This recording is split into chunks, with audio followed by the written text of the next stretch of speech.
Hello বন্ধুরা, কিছুদিন আগে আমরা গেছিলাম বোলপুর শান্তিনিকেতনের নবান্ন মেলায়।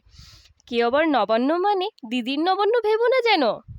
মেলায় ঢুকেই আমার চোখ আটকে গেল পৃথিবীর সব থেকে সুন্দর জিনিস, ফুলে। আর এই ফুল গাছের দিকে তাকালেই যেন প্রেমে পড়ে যাই। যারা তাদের প্রেমিক প্রেমিকার মন রাখার জন্য বলে তুমি ফুলের থেকেও সুন্দর, বিশ্বাস করো তারা পুরো মিথ্যে কথা বলে। ফুলের থেকে সুন্দর আর তারপর গেলাম আর কিচ্ছু হয় না, খুব নামকরা আরামবাগ নার্সারিতে। তারপর বিভিন্ন সাকুলেন্ট দেখলাম, কোথাও গাছ দেখলে আমি নিজেকে আটকে রাখতে পারি না। কাকু তো ভীষণ ব্যস্ত ছিলেন, তাই ভাবলাম ফেরার পথে কিছু কিনবো। স্টলগুলো দেখতে যতটা সুন্দর ছিল আর লোকজনেরও ছিল ততটাই ভিড়। বিভিন্ন জায়গা থেকে বিভিন্ন মানুষ তাদের হাতের কাজ নিয়ে এসেছেন।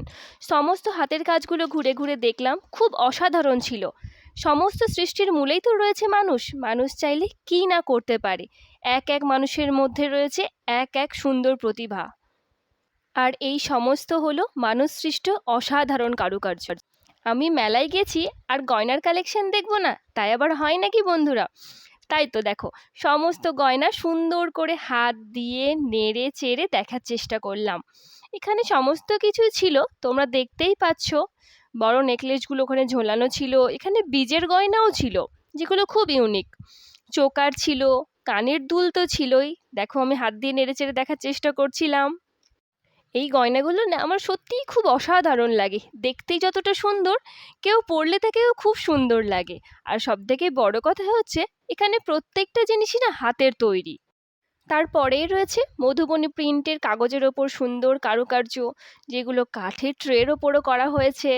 এখানে এত গয়নার কালেকশন ছিল, আমার চোখই সরছিল না গয়না থেকে।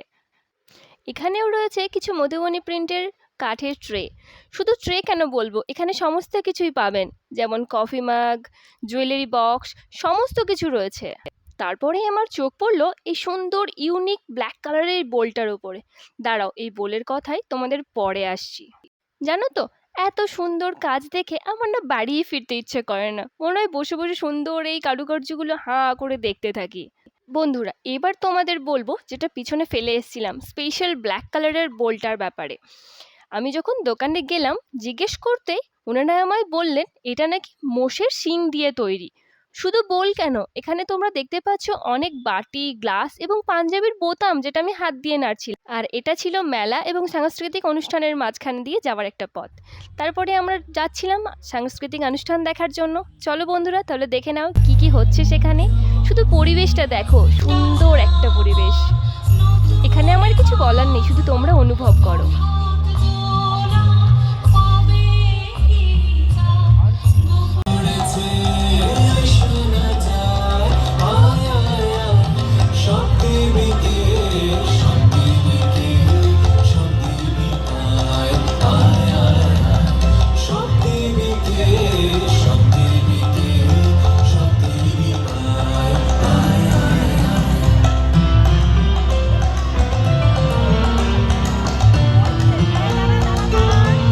নাচ দেখা শেষ করে আমরা আবারও চললাম স্টলের দিকে ঘুরতে।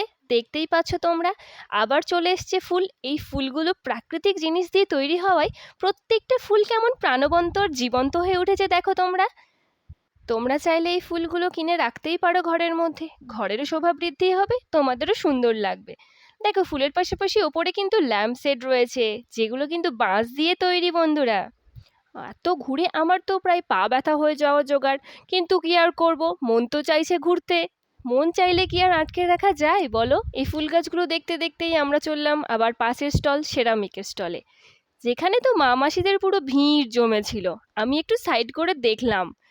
আমার মনে হয় প্রত্যেকটা বাড়িতেই এমন একটা আলমারি রয়েছে, যেখানে এই সেরামিকের বোল, ডিশ, প্লেট, কাপ সমস্ত কিছু সুন্দর করে সাজানো থাকে। তাই আমারও ইচ্ছে হলো কিছু কেনার, তাই টুকটাক চেষ্টা করলাম কিছু কিনে নেওয়ার। সব কিছু দেখে আবার শুরু করলাম ঘোরা, এদিক ওদিক সেদিক ঘুরে ফিরে। এত লোকজনের ভিড়, আবার সেই ফুল গাছ দেখো। যে দোকানটায় আমরা প্রথমবার গেছিলাম সেই দোকানের কাছাকাছি দেখলাম লোকজন খুব কমে গেছে আর ভিড়টাও অনেক কমে গেছে। তাই তোমাদেরকে দেখানোর জন্য সুন্দর করে ভিডিও বানিয়ে নিলাম, যেন তোমরাও ভালোভাবে উপলব্ধি করো। আর এর থেকেও ভালোভাবে উপলব্ধি করার জন্য তোমরা অবশ্যই চলে এসো বোলপুর শান্তিনিকেতনে, তোমাদের খুব ভালো লাগবে, বিশ্বাস করো। এই সুন্দর ফুলের ভিডিও দেখে কে কে ফুলের প্রেমে পড়ে গেছো নিশ্চয়ই কমেন্ট করে জানাবে কিন্তু। ঠিক আছে বন্ধুরা, চলো আজকের জন্য তাহলে এইটুকুই, আবার দেখা হবে।